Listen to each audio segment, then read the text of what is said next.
Questa mattina noi siamo stati tra Misurina e la zona delle Tre Cime di Lavaredo, perché in questi ultimi giorni le persone che vogliono visitare questa bellissima località purtroppo sono troppe rispetto ai parcheggi previsti e quindi si sono creati degli ingorghi. È uno degli interventi mirati declinati nell'ordinanza della Questura di Belluno che per il Ferragosto coordina i controlli del territorio affidati alle forze dell'ordine, polizia, carabinieri e guardia di finanza.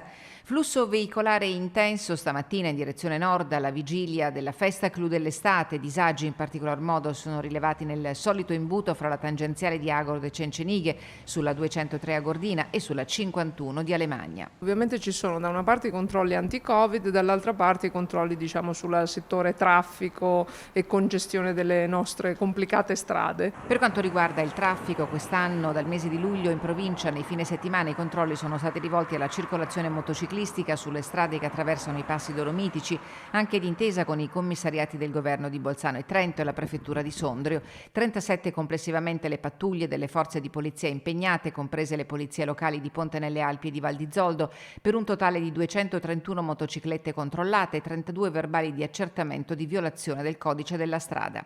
I controlli ferragostani sono volti ad assicurare il rispetto delle disposizioni per la prevenzione del contagio da Covid, compreso l'accertamento del possesso del Green Pass laddove risulti necessario. Il riscontro è stato complessivamente positivo.